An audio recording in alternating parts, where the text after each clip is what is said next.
all right. I know this channel is new. So welcome.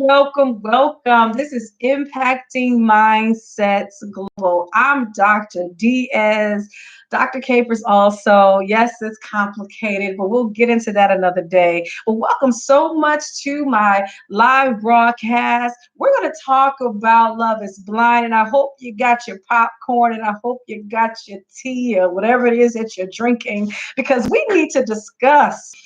Amen. We need to discuss. Come on, the happenings of Love is Blind. All right, so we're going to do what I would like to call a expedited summary of the reality show that is on Netflix. So if you haven't had the opportunity to watch it, you need to go ASAP, ASAP to Netflix and binge watch all the episodes and come back because listen, we're about to spill all the tea.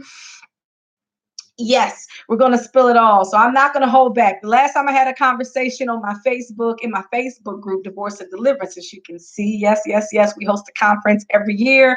It's a relationship conference, but I have a group on Facebook. You need to go and be a part of that because we're in the process of planning our next event. And so we like to talk about all things relationships. Okay, so I'm Dr. Diaz. Yes, I am. I am a relationship coach. I do counseling, premarital counseling, postmarital counseling. Yes, I do individual family and all that good stuff, as well as public speaking.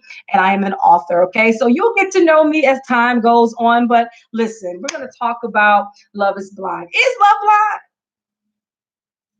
blind? I see you. And so therefore it's not blind. No, I'm just kidding. Love can be blind. It really depends on the person.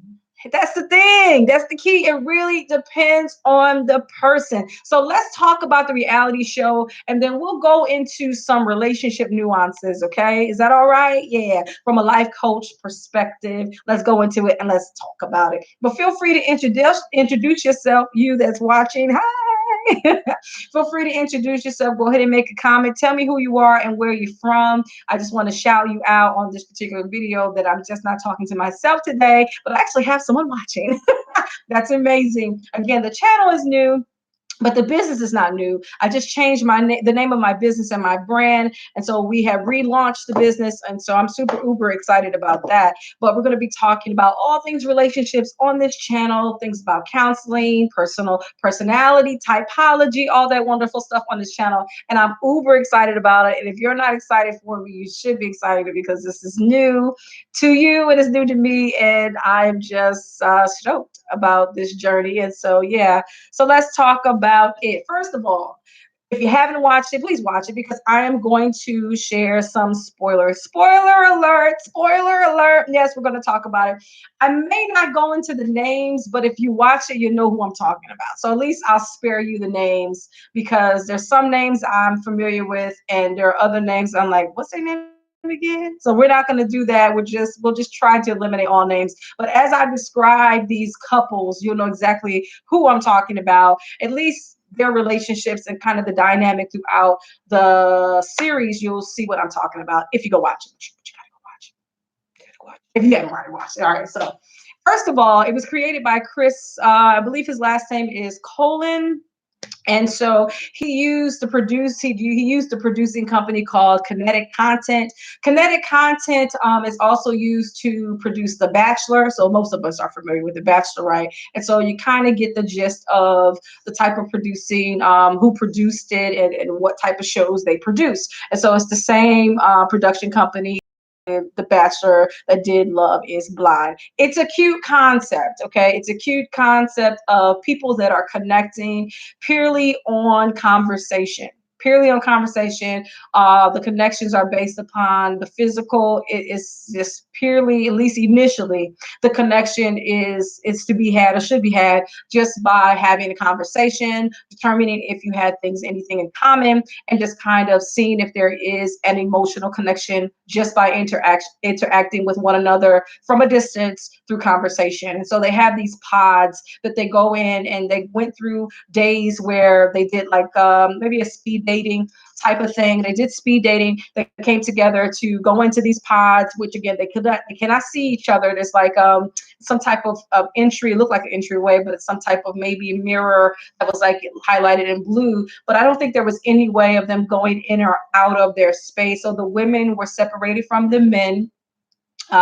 They were separated from the men, so the men had their own space that they resided, and then they would go into these pods, and there was like multiple pods, so there was like multiple speed dating situations going on at the same time. So the women would line up and the men would line up, and then when it was time for them to go into their pods, they would go into their pods, and it was all nice and cozy. They had little couches and all that good stuff. They had a little something to sip on, amen, if they were thirsty. All right, so they just created this whole atmosphere in these pods. So when they got into there, they got in there and just simply said, "Hello, are you there?" Because they couldn't see who was in, I guess, the adjacent pod, which will be some type of male from somewhere or what have you. And so they would start these conversations, and from there, in hopes that there would be some type of connection.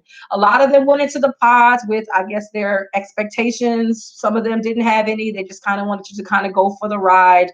I really like the fact that people were just open, period. But what was interesting is all these different dynamics that occurred in the pods and how people decided to approach this whole new concept of dating. One dude asked a question. He was like, "Okay, so you're black, right?" I'm like, "Duh." That kind of defeats the purpose. And what was funny is the girl actually was black, but she pretended like she wasn't just to kind of get a kiki, because obviously he was probably eliminated when he asked the dumb question. Okay. Because again, the purpose for the whole premise is to not judge based upon looks. And so if you start asking questions that will lead them, and they could lie. I mean, you really don't know if they're telling the truth or not. So they can say, "Oh, I'm about 5, I'm about 6'10" and about a 150 pounds." People can tell you whatever, but and so again, the whole point was not to focus on the physical, but to actually vibe on other things such as personality. If you can get, you most of the time you can get their personality based on conversation, or whatever, you have the same morals, values, and that sort of thing, or just based on whether you have the same, or if you're on the same path, when it comes to professional, religion, or what have you, but just through conversation. All right. So that's pretty much the premise. They have a short span of time to make the connection. And I believe there was 16 women, if I'm not mistaken. I think there was a total of 30 people. I think it was 16 or 15 women and whatever. There was more women than men. And so again, everybody was hoping to, I think everybody was hoping, I hope they went into hoping to, some people were skeptical, which is, I think I would have been too. But with my prior knowledge, I'm aware that even through conversation, you can establish a connection and you don't have to see the person. Because again, in truth, this outward thing is just a package. Who we are on the inside is the real person. And so as we know, beauty fades, because even if you dated people that were extremely attractive, and the more you spend time with them, if who they are on the inside doesn't resonate with you, or if it just kind of turns you off because they're superficial or arrogant or whatever the case may be, after a while, no matter what they look like, is not going to hold your attention, because what's on the inside is coming out, and it's disgusting. So therefore, you're going to just lose that attraction that you once had because of what was on the inside of that person. So in truth, you really can connect someone on a deep level just by conversation, and you don't have to see them. That is real. However, what happened was when they eventually saw one another, other things began to happen. And that we'll go into why in just a few seconds, but let's just go right into the summary of the premise of the show. So you have more women than men.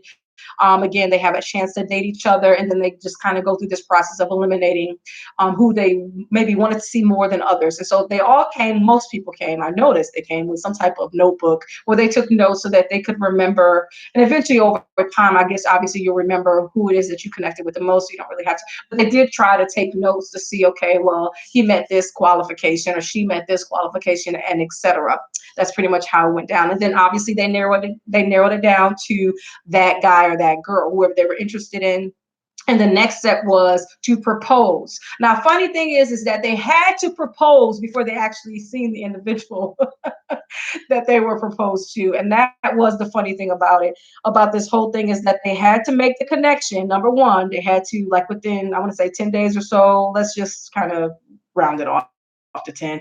So let's say about 10 days, they had to make a connection with an individual. And then during that span of time, they had to actually ask that person, or the guys had to ask the females to marry them before even meeting them. Okay, so that was the part that I think that kind of like, whoa, and I think the intentions had to be pure, right? And then at the end of it, they had to make the final decision as to whether they're going to say I do or don't, or whatever the case may be. But they would get officially engaged and they would have a ring and all that other stuff.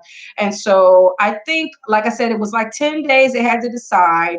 And at the end of those 10 days or whatever, there were six couples. Okay, so out of the 30 people, there ended up being only six that really had a connection based upon the couples, and they got engaged. And so from there, they went from the pods to actually meeting each other. Okay. And then from there, after meeting each other, they went to spend time off or outside the pods in the, I don't want you to say real world. They're still in a condition that's confined. So they all went to Mexico. And so they still got this space with just the couples, and they still restricted them. Now, I will say this, during that whole process, they were restricted from going online. They were restricted from, obviously going on their social media and using their phone. So they couldn't even be in touch with their families or anything during this process, good and bad. I mean, obviously it's good because they can Google the person, because once they got their name, some people could be found on social media and that sort of thing, and they'll kind of, get some information that they probably should get from the individual or whatever. They'll have a chance to see who it is that they're talking to, whatever. So genius, not on social media, not allowing them on their phones or have access to the internet was perfect. Okay, because obviously, you know how people do, we cheat. Yes, we do. All right, so they would have kind of explored and kind of found them on social media anyway. Even if they used a fake handle, they probably would have found them. Nevertheless, they didn't allow that. So it was a true encounter when they actually had a chance to see them for the first time, this individual they've been speaking to, building a relationship with, establishing emotional bond with. They had a chance to see them. For some, I think most, I want to say this, on the show it appeared as if there were sparks initially, but again, time will tell. And it's, what's interesting about time is time will also test whether those emotions were real, and it also will test whether you really did truly have a connection or not. Okay, and we will see that in the show. All right, so but when their first initial meet, they seem to be excited. You know what I mean? Even if it was just, oh my God, this is what you look like. Oh, and all that good stuff when they first see them after coming outside the pod. But again, that all had to translate in a real world situation when they went to Mexico. So they went to Mexico still as couples, still had their restrictions. They still couldn't get on their social media or anything. They had the time to make a more of a physical connection while in Mexico. So they now had to stay together in a space in this beautiful, obviously, situation. So it just kind of continued that romantic vibe for those that wanted to continue to be romantic. And I would say for the most part, I think the couples were in that headspace, but there were some couples that didn't kind of. I don't know. There was a disconnect, and it was seen, it was felt in comparison to the other couples. You could see that there was a couple couples that kind of stood out as if there was some other thing going on. And we'll go into that in just a few minutes. So they went from the pods to Mexico, pods to meeting to Mexico. And then eventually they went back to Atlanta, which I did not know that they were all in Atlanta, but they were. They went back to Atlanta to, again, another space, a rental space that the show got for them so that they can come live together for the rest of the time until they had to make the decision. But the part that they could do is they had an opportunity to obviously get back on their phones, and also they had a chance to meet each other's family and to interact in that person's world for that short span of time. So they had a chance to go into their apartments, homes, or whatever the case may have been, to see their space, to see how they lived, so they could get some stuff from their house to go live into this space that the show got for them to live temporarily until they make their decision. All right, so they were able to do that. And so you had that dynamic where they had to meet the family. And obviously people are going to be like, are you crazy? I mean, because now they're saying, hey, he's my fiance. So they went from not dating anybody to going through this show, which they may or may not shared all the details of what they were going to do and of what they're about to experience with their families, to saying, I have a fiance. Yeah. And so, And I will say this, the reaction of the family was interesting and to be expected. I mean, some of the family members were like, other families were like, oh, that's nice. And other families like, okay, okay, okay. So, you had a mix, review with the family. Some families were open. And so funny thing is, it's like, I believe there was just one family with this one couple who were like, yeah, we met each other and we got married shortly after. So it's like you have that dynamic where in their history, in their family history, they were, I guess, during the 60s, they were just come on, I love you. Let's do this. So you had that dynamic, and then you had other families that were like, no, this is not something you should do. You're crazy. No, you marrying a stranger? I don't think that's wise. And then you have others that were trying to be cute and play it coy and not express exactly what they felt out loud, but you could see it all in their face that they felt they were crazy. But when they got to know the person a little bit, they kind of saw the vibe. Some people were emotional. It was just really interesting to see the family's reactions where they actually had a chance to meet. Some that had the opportunity to meet the parents, they met the parents. Some people did not. Some parents didn't want to participate at all. And rightly so. Of course, they have a right to not be into it or just think it's a game and I don't want to be a part of it. Maybe when you're serious, let me know. But there are some parents that took that stance, and rightly so. They have a right to take that stance. For those that are joining me, hi, I'm doing a quick summary of a review of Love is Blind. Go check it out on Netflix. It's actually a pretty cool show about relationship and dating. Pretty cool concept of dating people that you've obviously never seen before, trying to make a connection with a complete stranger that you won't see until after you've made a decision as to whether you want to get serious with this person or not. And then you get engaged and then you meet and then you try to discover whether you're going to have the strong connection enough to decide to marry this person. And I believe I got the days off. At first I said in my first review 28 days, but I think the total was 38 days. I think they had 38 to 40 days to make a decision as to whether they were going to marry. Yes, I said marry this complete stranger. And this is just based on making an emotional connection through conversation in a pod. That's pretty much how it happened. And then from there, they got engaged. And then from there, they actually had a chance to meet each other. And then from there, they spent some time on a beautiful island or sorts or some type of Caribbean situation set up or what have you. And then from there, they went into their actual life and try to see if they could fit. And then from there, they decided in a ceremonial setup, which was marriage. It was like a marriage ceremony, whether they were going to marry each other or not. And then you got the reunion show. Right. The reunion show, there was a tale all. You know how it is. They had a chance to ask questions and all that stuff about all the going ons. Okay. Interesting. But I think it's pretty interesting for them to have to make a decision after like 10 days. I want to say 10 to 12 days, whatever the amount of days was, but it was short, 2 weeks, 3, I don't know, 2.5 weeks, whatever the case may have been. For them to make a decision as to whether they're going to propose was pretty interesting to me. So let's talk about some of those dynamics. First of all, let's talk about some of the trends of relationships. There was one situation where I believe they were 10 years apart. There was a young man and then there was an older lady, okay, that ended up getting engaged. All right. Now, that particular couple is interesting because I would say the young man was in his 20s and the woman was in her 30s. Okay, they were 10 years apart. And he admitted it, like he didn't hold it, as he didn't conceal it or anything. He did share that honestly in the pod. This is before meeting her. So she had an opportunity during that discourse, during that process to be like, you're kind of immature. I'm gonna say, nah, I'm good. She had an opportunity to do that. But and he immediately, I think it was like the first dating opportunity, he did share it with her, his age and everything like that. And so she was aware. Okay, so she was made aware.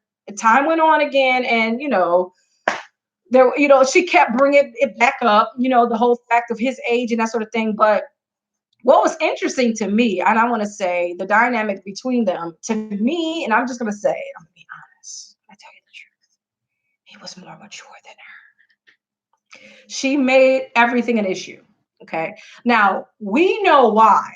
Over the course of time, what was going on. But initially in the pod, she acted as if she was all in. Now, I want to say this. I want to be honest.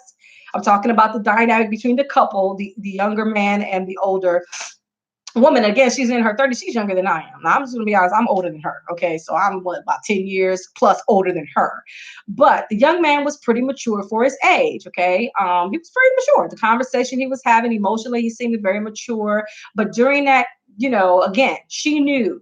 Okay, she was aware that he was younger. Okay, but yet she felt emotionally strongly connected to this young man. But I want to say this, she still kind of kept, during that process, I'm talking about initially in the pods.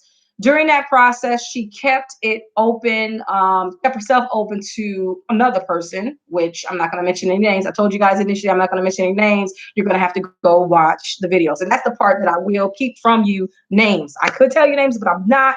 I'm going to withhold information because you got to go watch it for yourself. Okay.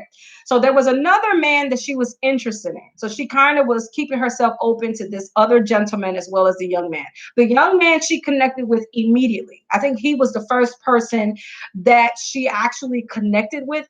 And then there was another person that she eventually, in time that she began to, in my opinion, formed a stronger bond with. And however, that gentleman that she liked, that she was still open to, that what obviously was a man that was around her same age, he had other women that he was equally connected to. So she was one of many, and she knew that because, again, when the women are separated from the men, everybody's having conversations about the people that they're dating in the pods.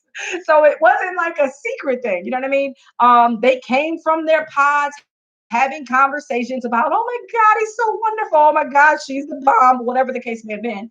They shared their experiences outside the pod. So of course, over time, and obviously they knew the names of the people. So they're going outside the pods and they're saying, hey, like for example, Jill is pretty cool. Oh man, you dating Jill? Or me? You and I are dating the same Jill. We're both dating Jill. You know what I mean? Or the same thing, Jack is the bomb. Oh, girl, you dating Jack? Yeah, I'm dating Jack. Yeah, we've been, so eventually everybody knew who everybody was into, okay, over time. And so the lady that was older than the young man, that couple, she was made aware that the guy that she really liked it was into two other chicks. So it was three females in total that he was trying to figure out who he wanted to be with, okay? So she was an option, not a priority. She wanted to be a priority, but she was not. But I would say the younger guy that she was into, he was saying, oh, you're it for me. Like, I'm interested in you. You know what I mean? And so he was coming off strong and, that sort of thing. So she was like, oh, my heart is pitter pattering. And then what happened was she had a conversation with a guy that she was really, really more interested in. And she was pretty much saying to him, like, what do you want me to do? Because he was alluding to the fact that, oh, you know what?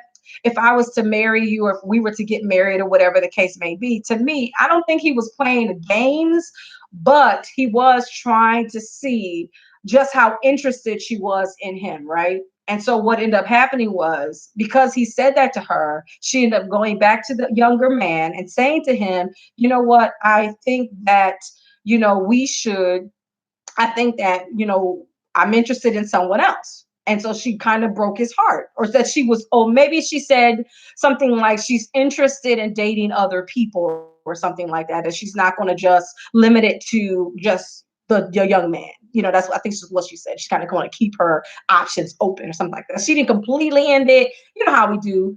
I don't want to say she played games, but I will say that, yeah, she wasn't being 100. Yeah. All right. Or maybe she just didn't have a pulse on her emotions or whatever the case may be. But anyway, she told him that. And of course, he was heartbroken because in his mind, it was done. He wanted her to be the one. And in her mind, she's like, well, I'm not sure because there's somebody else that I'm interested in. So I'm going to keep my options open. And guys, what ended up happening? She got a little heartbroken because when she came back to the man that she was more interested in, okay, and she reminded him of the conversation that they had, he told her, no, I'm going to be honest with you. I don't think we're on the same page, pretty much. And so she was like, you playing games? Forget you, da da da da da. So she said, no, I'm gonna leave him alone because he's playing games with my emotions. Okay. So then she had to go back to the young man that she was dating and say to him, I'm sorry, I shouldn't even try to give him a chance and trusted him. He seemed like he was all involved with all these other women, and I'm just one of many, and you're the one that really cares about me. Please accept my apology, blah, blah, blah, blah, blah. Okay. And of course, because he was interested in her, he accepted her back. Gave her a hard time a little bit, but yeah, he accepted her back. And so eventually they all had to get to the point of proposing, right? And so he proposed to her, the man, the couple that had the 10-year difference or whatever. He did propose and she accepted. Keep this in mind. She was more into another guy, but yet she decided to go with this and accept the proposal. Instead of just saying, you know what, I think I was more into him. I'm just going to just be true to myself. Though I would be open to the situation, I kind of like somebody more. So I don't think I'm going to be able to marry you, being I'm still kind of emotionally, I'm still attached to this guy that it didn't work out with. But instead of her being honest with herself and to herself, she decided to get connected to the younger man anyway, and so she accepted his proposal, and then they became one of the six couples. Okay, so you have that dynamic. Now let's shift. Let's move to another couple who had the dynamic of, obviously, let's all do a drum roll, race. Okay, so we have this dynamic of, again, remember we talked about the this man, I guess the initial dating phase where they were all trying to figure out who it is they want to narrow down, whatever, that sort of thing. And the guy said, are you black? And the girl was like, no, I'm not. And she really was. Of course, race was an issue, but how do you determine what someone race is when you can't see them? Well, there's many ways of picking it up. You can pick it up through cadence. You can pick it up through, even as you have conversation, even the limitations, environments. Like if they're limited in their environment, you can tell if they're from a certain region. You can actually tell what nationality are and all that through conversation. You can't really do if you're smart. And so you can figure it out without having to see someone.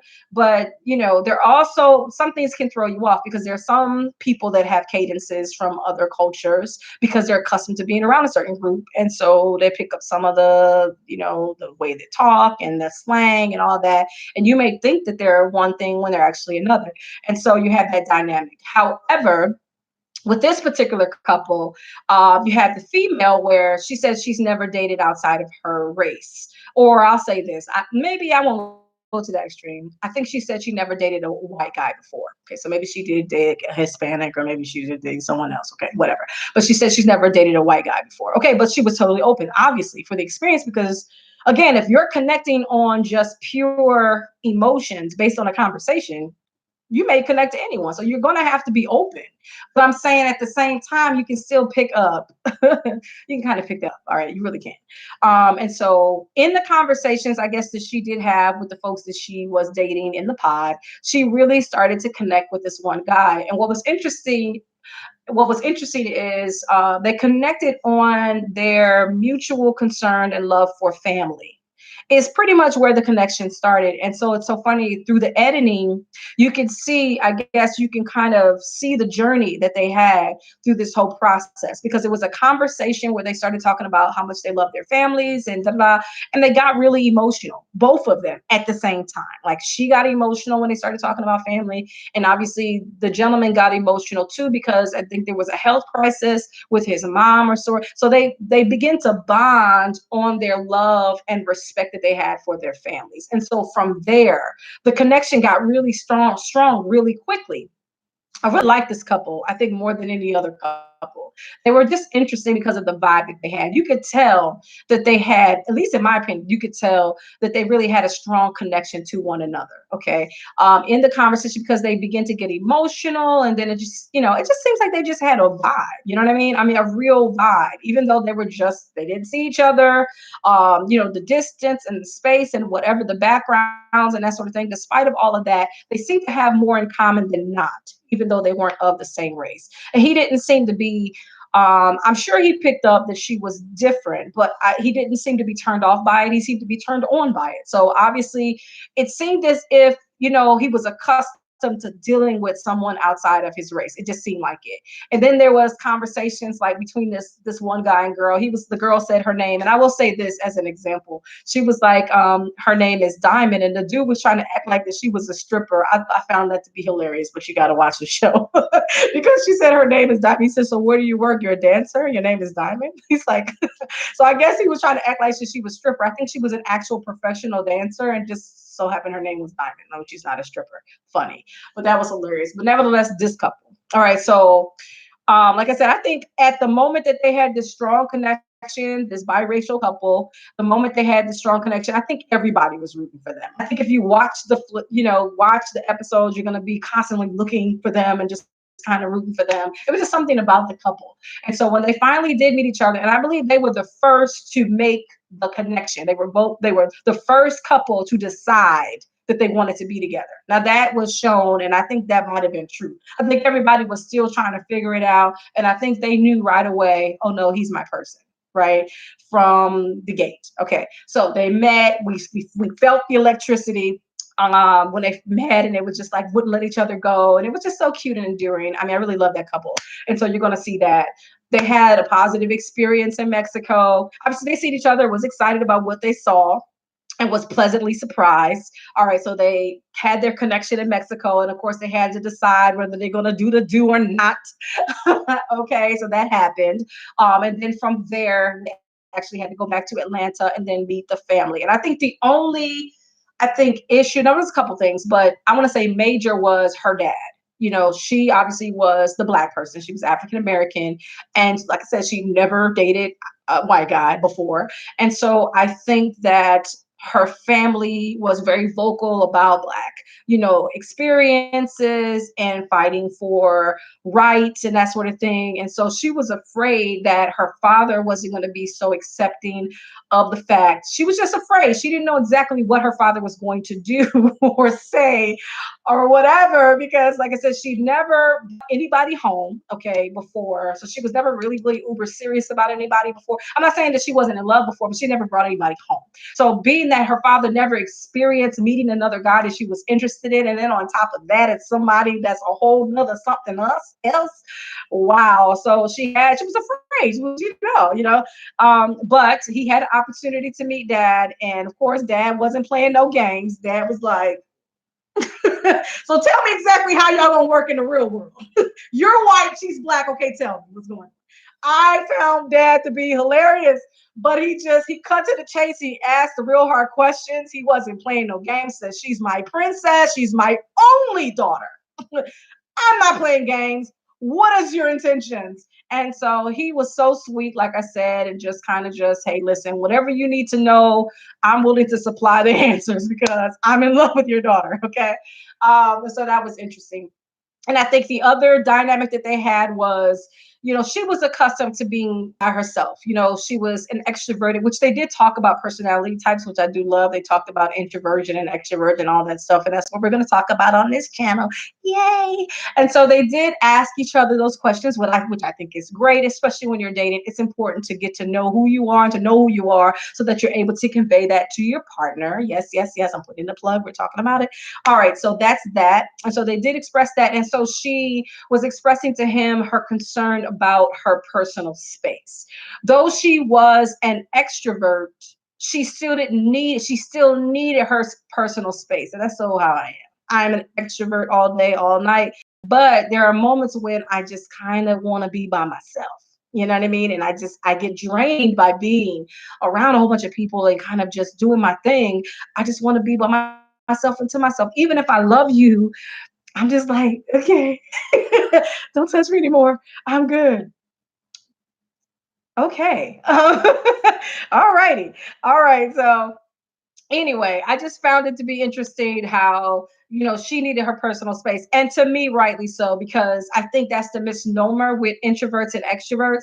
Oftentimes people just assume because you're extroverted that you don't need time to yourself and that you're not drained or depleted by being around people. And yeah, you do get drained and depleted, and you do need some alone time so that you can process, just like introverts do. Surprise. Okay, for those that did not know. All right. So, but she expressed her concern because, again, she, he was a touchy feely person, and he really wanted to be just consumed with her, and she loved that. But at the same time, she was like, how is that going to translate with every day, all day? And then by us getting married, I mean, they obviously they saw each other's space, right? Thank you for retracting your message. Appreciate that. She saw his space. He saw her space. She had a nice space, but it was much smaller because she's a single woman, and of course, most single women are not going to get no large space. And even if you're a millionaire, I mean, you may get a larger space, but you're going to be able to pay somebody to manage it. But she had, a nice living. She did, I think she did well for herself, for her being a single, for what she did and that sort of thing. But she lived in a nice area. And then he had a very beautiful home, a lot of space. And so she was like, am I going to have to give away so I think the reality of becoming a wife and that sort of thing, I think it was really hitting her, that realization that I'm gonna have to leave all the stuff that I've made behind, and I have to become one. And to me, that's a really honest reaction in a real world scenario when you're about to get married to somebody. I mean, in real life, you're going to have to give away some of your independence and become one with this person. And if you're not mature enough to really do that and make that decision to do that, then maybe marriage is not for you at that time. Maybe you should spend time to be by yourself and to yourself so that you can become mature to make that decision, because ultimately you're going to eventually have to make that decision to kind of, again, go into a couple ideology than more of a single mindset. That's something that she, I think, was coming into the realization that, oh my goodness, like I'm going to have to literally invite this man into my life, and I may potentially have to leave my whole world and kind of create a whole world with this person. And so she was very real with that. And I think that he was totally okay and ready for that. And I think he admitted to being in a relationship with another female prior for like 5 years. So he was already kind of in a relationship mindset even before coming on the show. I don't know exactly when he broke up with the person, but I'm assuming he gave himself time to heal and all the other stuff. But he did admit, because I think dad asked him about his experience being around black people. And to me, that's a legit question. You about to marry my daughter. She's black, you're white. Have you ever been around black people? And then he's outside of work and that sort of thing. And he's like, yeah, actually, I have. He said, I was dating somebody. I was in a relationship with someone for 5 years that she was a black woman. And so, yeah, and I was always in that type of dynamic in those type of circles. So, yeah, so he was accustomed to it. He was open to it. He wanted it. He wanted her, to him, it was a no brainer. I mean, that's what he wanted. That's what he chose. And so father got more comfortable. So dad got to the point where, you know what? If she loves you, I like you, I'm going to have to accept you if that's what she wants. I respect her decision. And then you're going to have to give me more if you want me to really like you. And then to me, that's fair.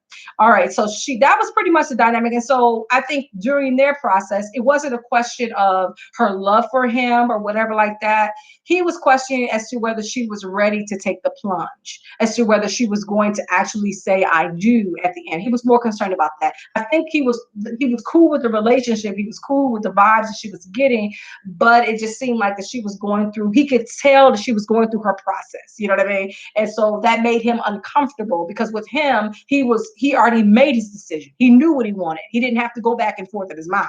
He was ready. In her mind, she was like, wait a minute, let me reconsider some things. Okay. So he could tell that was going on. So that was that couple. Now, let's move on to another couple. Now there was another couple that got together, and she spoke Spanish. Like her family, I think the predominant language was Hispanic, in terms of language. I forgot where she came from though, but she's from another country, and so but she speaks perfect English. I mean, her English is really really good. You could tell that she was raised in the States. Or no, she said she taught herself English when she was little. So she learned English, but I'm assuming she stayed in the States. Eventually, I think she ended up living in the United States. But her family is from, I want to say Venezuela. I want to say that. But you can confirm that if you go watch the Netflix where she's from. But she's from a different country. All right. So that dynamic, that's a different dynamic, right? You go from, again, the nationalities, cultural differences, even though they were the same complexion, right? But there was still some differences, even in their conversation. He would say things like, okay, of course it was passion and all that other stuff, right? She's gorgeous, he's handsome, okay, fine. When they met each other, right? But when they got to Mexico, there was some miscommunication, a lot of miscommunication with between that couple. I think the first thing is he made a statement about, okay, yeah, we're here. I'm really enjoying myself. I'm really enjoying you. He said, I'm not ready to go back to the real world. I just kind of want to stay here and just kind of enjoy the time that we have. And she's like, okay, why? Why don't you want to go back to the real world? Is there something wrong? What's going on with that? So there was a lot of miscommunication, and I think that she was taking what he was saying like literally, like as if he was hiding something when that wasn't the case. And then she went from there to literally arguing about everything. Like she went from like looking for all these red flags and everything was an issue. I mean, she was so argumentative and she's so confrontational and volatile. Like she was extremely volatile. Like she like literally cussed him out on a couple of occasions and she called him a MF and all kinds of this out of the blue because she seemed to be very spoiled and all this stuff was coming out in that relationship. So, and again, this was even on this romantic excursion. She's wilding out, you know what I'm saying? And he's like, oh my God, like who did I pick? But at that point, he was into her. And so he was trying to give her an opportunity to figure it out and whatever. But it was just more off than on with this couple.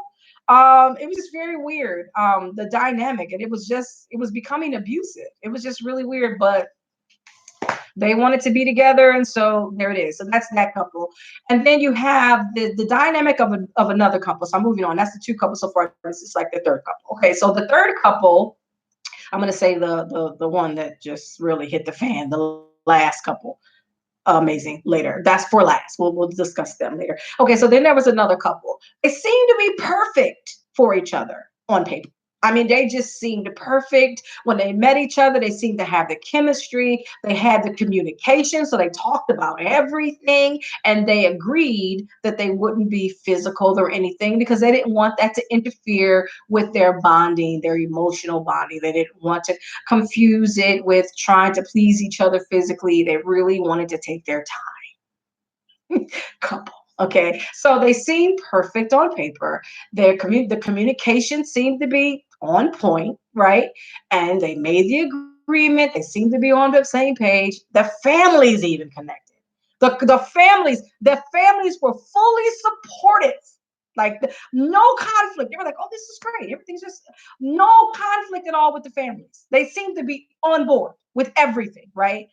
But and we'll talk about that towards the end. So we're going to talk about what couples made it and what couples on it in just a few seconds. But I'll say but and just leave it there. Okay, so that's couple. Now there's the dude. Remember the dude that had all these women, right? He was interested in, right? Now this guy seemed to be, he was an engineer, by the way, and I didn't go into professions, but I will say he was an engineer.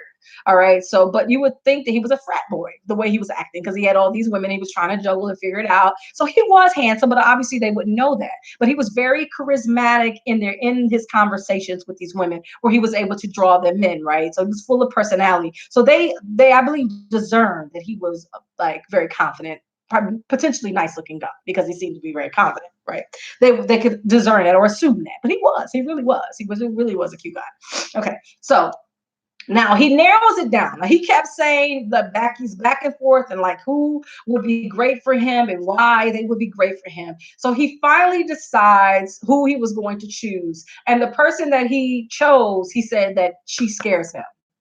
That she scares him. Like she was the one that actually made him scared, because she was a mixed person. Like she seemed very dainty at times, and then there's moments where she seemed very powerful. You know what I mean? And so I think her, because she was in the military, she talked about, the fact that she shot guns, and at the same time she was a cheerleader. So she appealed to him because she seemed to be, she just had this very the dynamic going on, which she could be many things to him. She was multifaceted, and I think that intrigued him.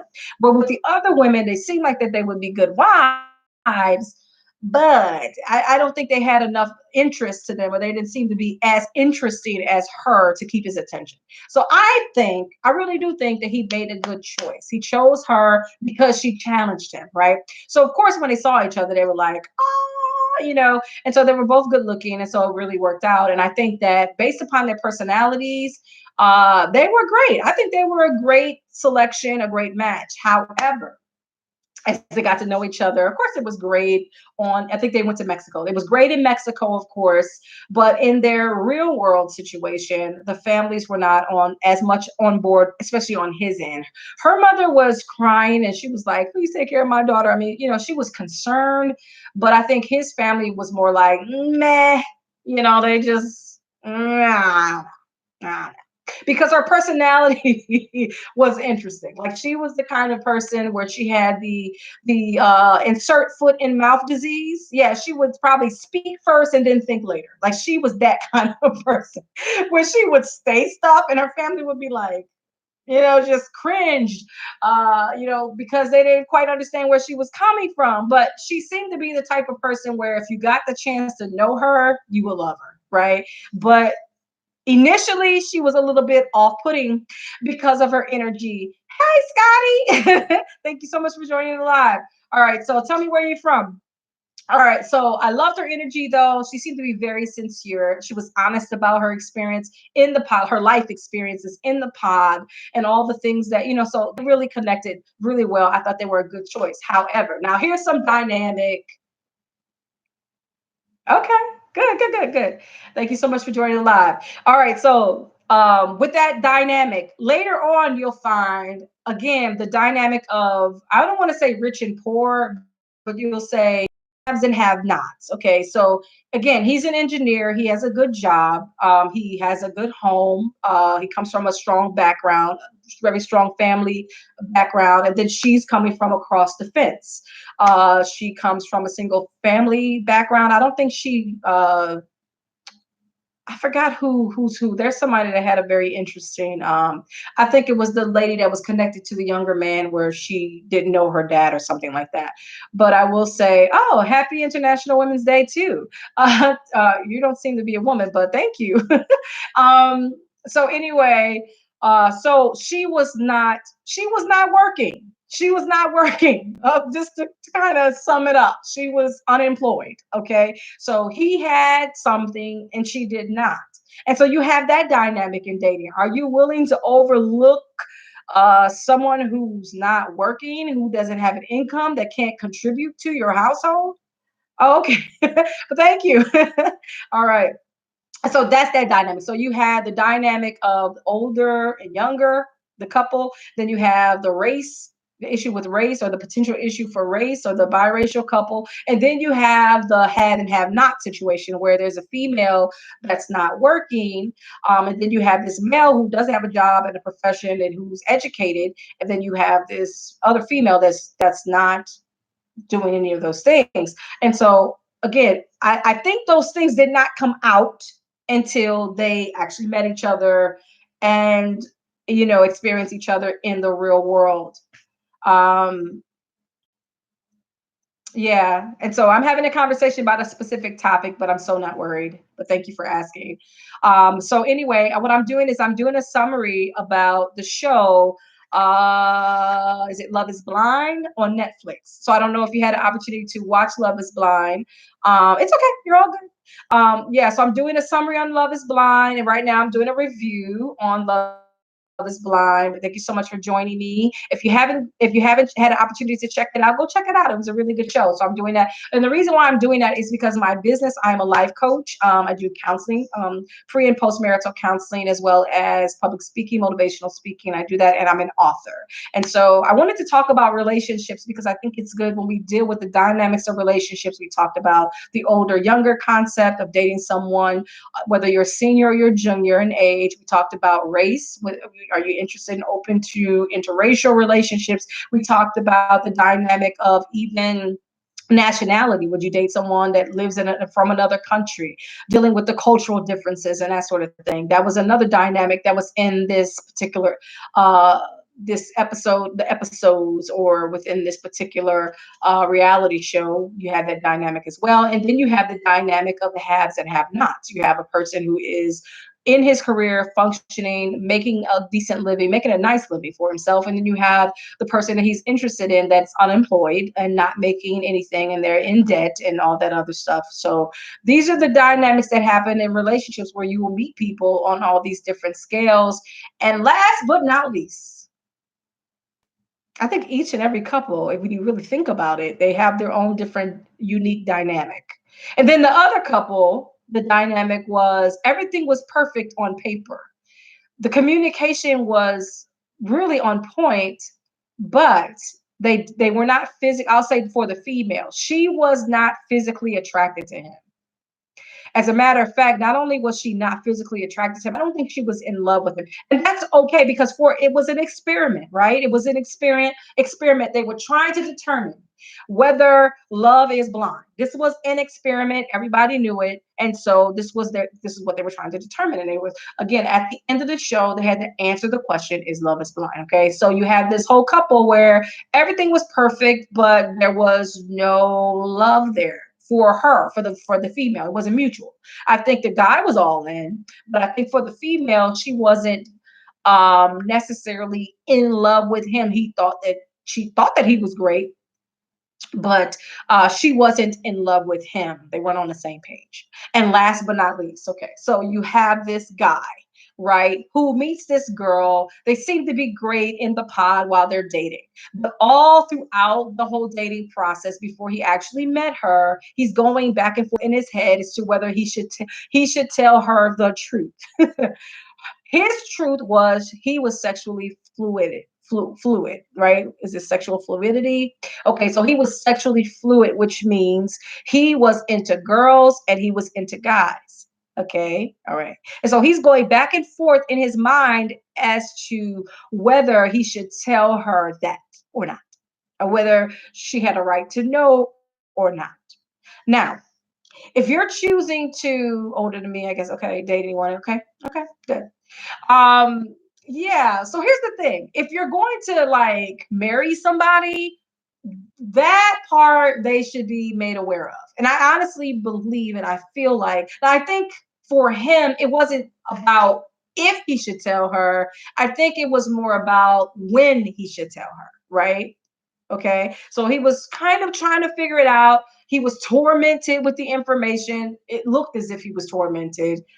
And he seemed as if he genuinely fell for this girl, because there were moments when he was dating other people. He literally walked out the pod and didn't say anything. I mean, it was like based on the conversation, he was just not feeling the person. He just walked out. Like he just so he obviously, she kept his attention enough for him to be interested in her.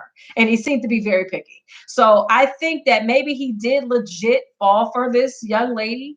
But yet he kept going back and forth. And you know how they do when they're talking heads, when they're doing reality shows, they have an opportunity to talk to, they're doing these recordings and they're sharing their heart or whatever the case may be. So he kept going back for, well, I don't know, I should tell her, whatever. And so he didn't tell her before he asked to marry her. Okay. So he asked her to marry him. He didn't tell her. They got to Mexico. Okay. Of course, they meet and then they go to Mexico. And then all of a sudden, there's like a shift, like in his whole like energy. He just, I don't know, he just started throwing off on her. And, honestly, based on my professional opinion, what he was doing was pushing her away. I think that he was still being haunted by the fact that he did not share with her, what was going on with him and how he felt and his truth, right? He didn't share it. And so I think he was tormented by that. And so I think that what we usually do is we go into our default behavior. And so we said, oh, if I told her she's going to push me away, so I'm going to push her away before she pushes me away. So when I actually do tell her the truth, I'm gonna be able to save my yes, doctor. I have an EDD. Yes.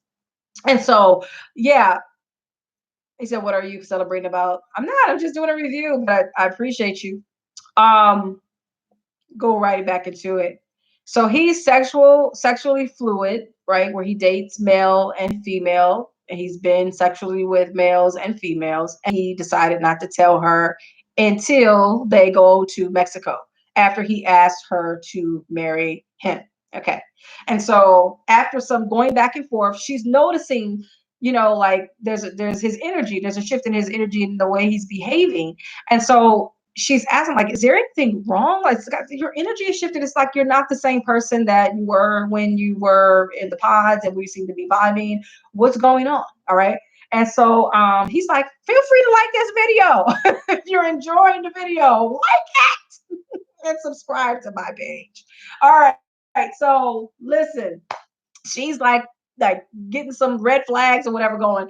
And so he finally tells her, okay, this is what's going on. And so he tells her, and of course she's like, like if it's like you would not naturally assume that someone is into both male and females. And again, that's your prerogative, right? You scare me. Okay. Bless you, sir. And so anyway, what's funny is that she was like, listen, you spring this information on me. Um, you spring this information on me. So like, what do you expect? How do you expect for me to respond to you telling me this for the first time? And her thing was like, well, why wouldn't you, or why didn't you tell me while we were dating in the pods? Like, and he was like, well, I wasn't sure whether you would accept it or not. But to me, that's something that you should share with someone before you ask them to marry you, right? To me, that's a logical thing. But for him, maybe it wasn't as logical. So he made that misstep. And obviously from there, it just went downhill fast. Okay. The name calling ensued and it just went from bad to worse. Okay. So obviously this couple was a wrap. Okay. And so he talked about her. I mean, he went very volatile. He was very volatile and started disrespecting her. He called her a female dog. He called her a bee and all this other stuff. He started talking about her weave and all this other stuff. And yeah. And so it was just like really bad, really, really, really, really bad. And so obviously they didn't make it. They went home. They kind of discontinued their dating in Mexico and just said, I'm good. Okay, so that couple didn't make it. So now you have just 5 couples out of the 6 that were selected that moved on. Now, they all began to again interact and they had to make a decision as to whether they were going to marry each other. And out of the 5 couples, only 2 couples survived. Now, guess what couples? Guess what couples? Let me help you out.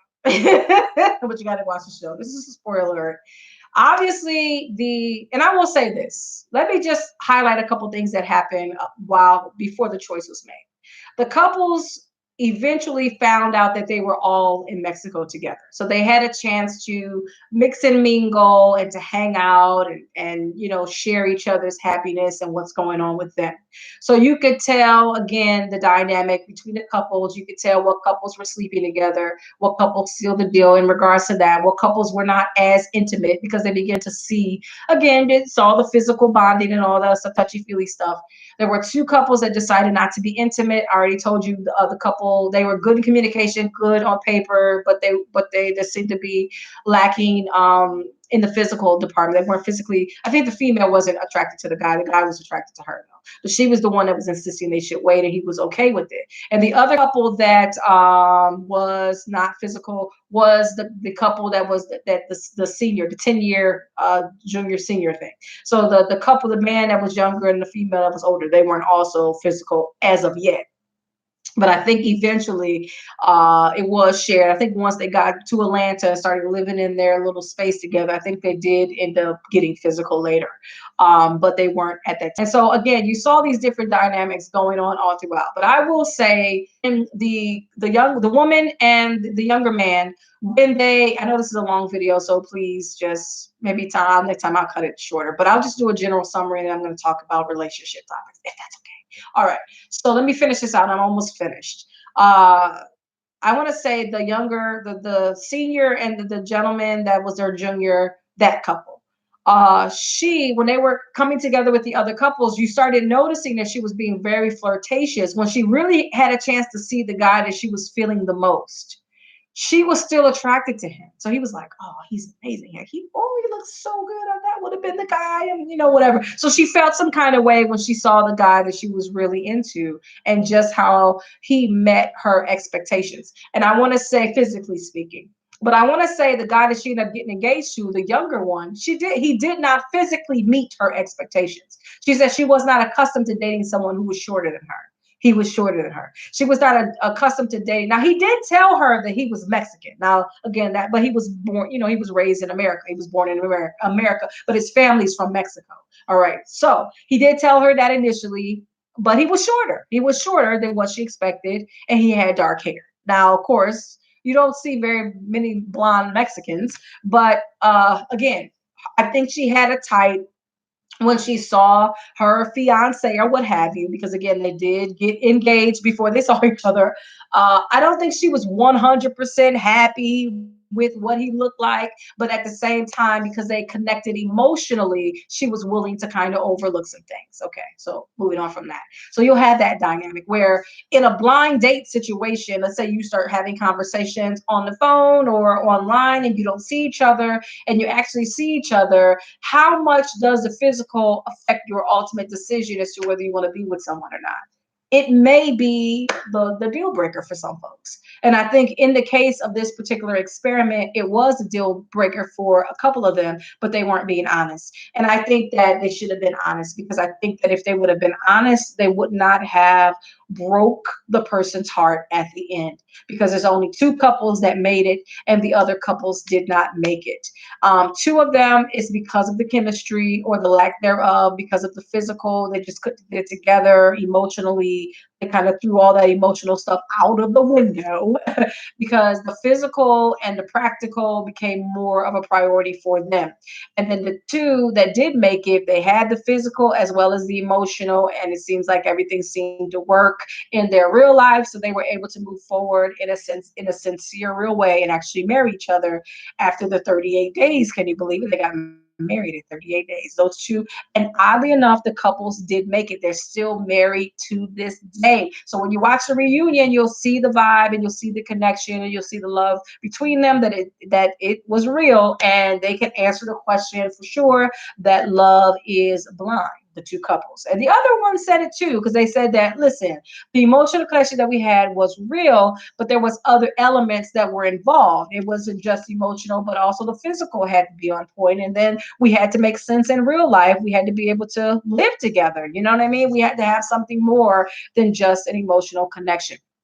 All right. So let's talk briefly about why that is. Why did some couples work and other couples did not? Here's the technical stuff. All right. So when it comes to emotional needs, we all have our own emotional needs. And believe it or not, out of all the emotional needs that we have, there is a such thing as physical attractiveness. Physical attractiveness. And so, even though not all the couples bonded emotionally through conversation. Okay, so obviously they had, out of the five love languages, they probably had either words of affirmation or they had quality time. And so they were able to create the bond out of the six, or all of the six, were able to create it because you can have multiple of love languages and multiple emotional needs, but they have to be pretty high in order for there to be a connection. So out of all the multiple love languages that they obviously had either words of affirmation or they had quality time. Okay, all six of these people, or the six couples, what is it, 12 people, six couples.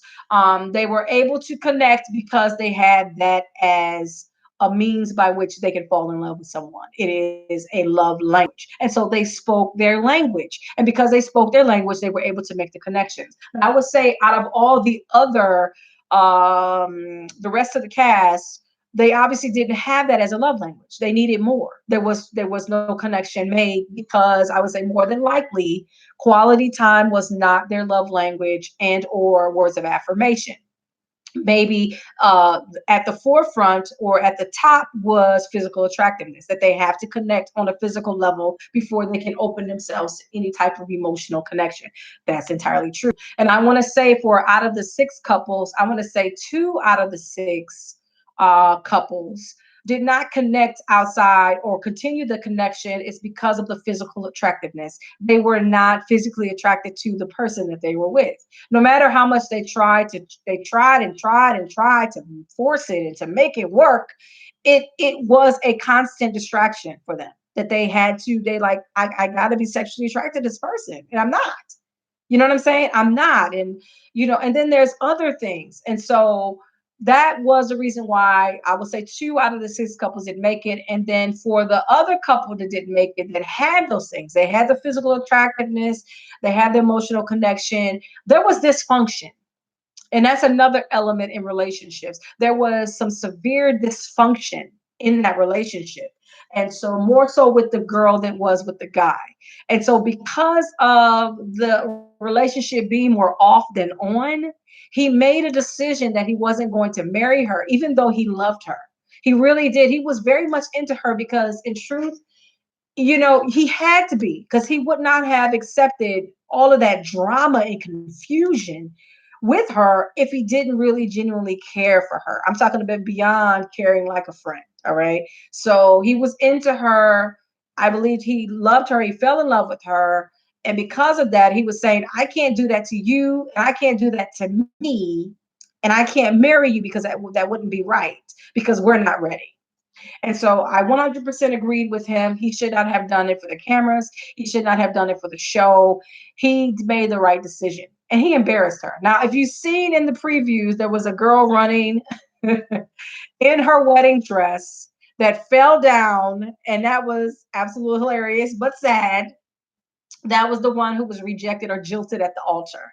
And it wasn't because he didn't love her, it was because he made the right decision. She was not ready for marriage. She was a spoiled brat. Okay. And so, but again, she had some wonderful qualities and stuff, but she just wasn't ready. So she was the one that ran off, and she's the one that fell down the ditch or what have you, and everything like that. Okay. So the conclusion of it, the reunion show. Okay, so we came to find out why everybody found out what they needed to find out. Okay, they found out all the happenings behind the scenes, all the stuff that was going on. They found out that the girl was trying to flirt with the other girl's guy, and the one that was obviously rejected. She was trying to flirt with the guy and trying to convince him that, are you making a good decision? They discovered all that, which they did not know prior. So of course she got confronted, and by the guy's girl, the one he ended up marrying. She confronted her and kind of gave her a piece of her mind because she felt like she was wrong. She was pretending to be her friend, but really behind the scenes, she was kind of convinced him that he was making a poor choice.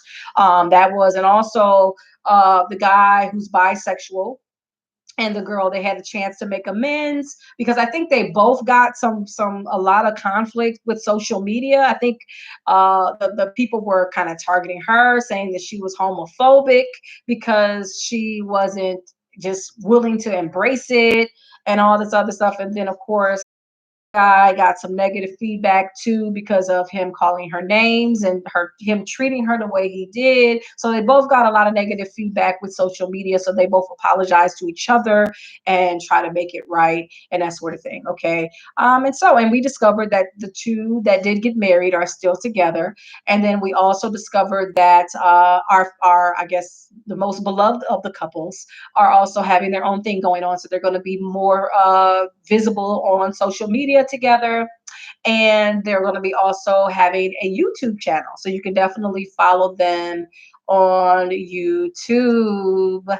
Yeah, so that pretty much concludes Love is Blind. Is Love Blind? And we also got a chance to discover that they taped Love is Blind about a year and a half ago. Isn't that amazing? They kept that a secret because they were able to stay together without people knowing that they were married, and in their business. I commend them for that because I think that if people would have found out that they were together, usually for the bachelor, you kind of know. So it's like it's hard to keep it a secret. I think that the span of time is relatively short, but I'll say kudos to the executive producers and to the uh to the guy that started it, the idea, the creator of this. Kudos to you because the fact that you kept it a secret for as long as you did probably what helped the couples to solidify their relationship. And so, yeah, now they can be open about their relationship. They can come out on social media because they had time. They had over a year to create a stronger bond outside of the show, right? In everyday, day to day, real world situations. And so they were able to solidify their relationship. So they're strong enough to endure the criticisms that may come. They're strong enough to endure all of that good stuff. And so kudos to you. Good decision to hide it. They needed that time. All right. And so that pretty much concludes the summary and overview of the show. I hope you enjoyed it. I think it's a great, phenomenal show. I think they're casting for next season for those that are interested. I'm interested. Sign me up. No, just playing. You know what? Maybe I'm not. But no, seriously, I think they are casting right now. I think it's a great concept. I think the fact that you can try to connect with somebody on an emotional level, but I have to say, let's be real. Physical matters too. And I think that with a lot of these couples, even though they had strong emotional bonds, when they saw who they were, ultimately connected with, it didn't mesh well. You know what I mean? And they should have been honest about it rather than try to play it off. And I think it's so funny because the biracial couple, the girl was like, even if he didn't quite meet my, physical whatever in my head, whatever I thought he could should have been, she said, I still would have tried to make it work. And I think that that's great, but I think that you should at least acknowledge the fact that, you know what, you let's be honest. I said we have an emotional bond, but it's just I'm still not, just be honest about it. Don't try to pretend like it's not a thing when it is a thing. Because I think the communication is the key to any relationship. And you still may be able to build a bond and fall in love with this person because, again, it's really the person on the inside anyway. So even if the initial was like, oh, you were turned off, the more time you spend with that person, the more time you'll overlook all those other things. But by not acknowledging the fact that you were turned off, I think you're doing yourself a disservice by not being honest about it. Because I think once you get the cat out of the bag and you at least acknowledge, you know what, you're not quite what I expected, but I love you still, and I'm gonna still be open to the fact of getting to know you. Blah, blah, blah. I think that open up your heart even more so, rather than still having that barrier there because you didn't acknowledge it.